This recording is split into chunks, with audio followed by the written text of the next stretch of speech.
The bullet tore through my leg, hot metal searing bone. I collapsed in the dirt, rifle gone from my grip. My brother, my blood, stood over me, his breath heavy, his voice steady. "They'll be here in minutes," he said. "No hesitation, no tremor. Dad left 3 million to you, now it's mine." He raised my rifle.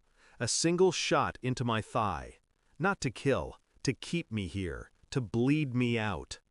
Our squad shifted, uneasy. One tried to protest. He cut him off with a barked order, "Move out."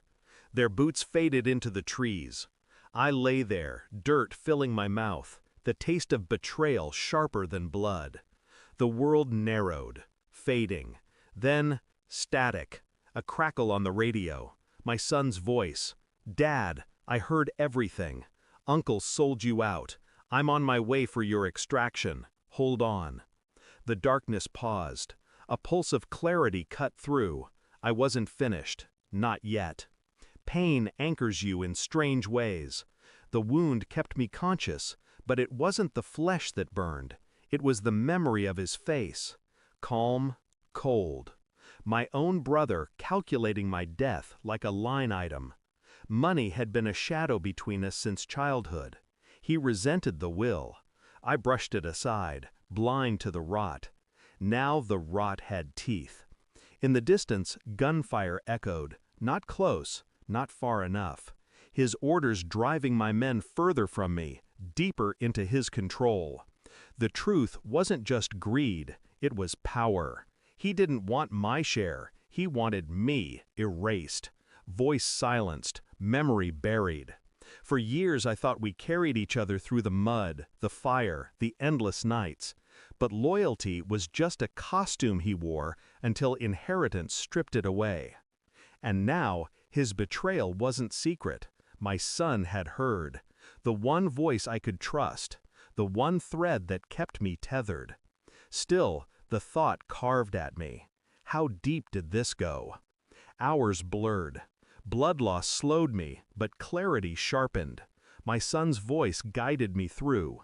He rerouted friendlies, triangulated signals, patched intelligence into my failing comms. While my body weakened, my mind gathered. I retraced the last months. My brother's insistence on certain patrol routes. His eagerness to lead when assets shifted. The way he handled comms with higher-ups, shutting me out with excuses. The pattern formed. He hadn't improvised. He'd planned this extraction of his own, the removal of me. Clean, untraceable, folded into combat chaos.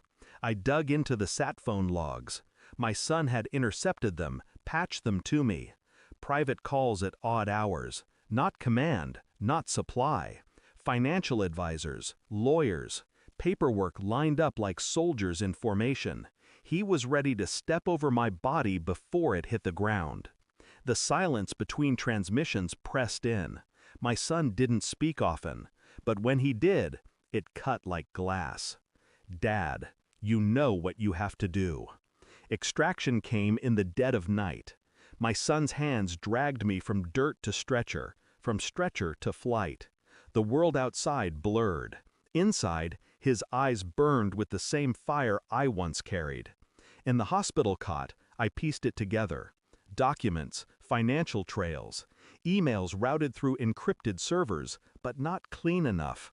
He had tied everything to himself. Greed always leaves fingerprints. The truth was ironclad.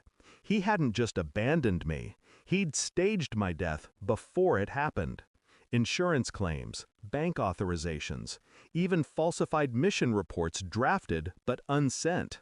He wanted me erased on every page. I stared at the evidence, each line a scalpel. My pulse stayed steady. Rage cooled into precision.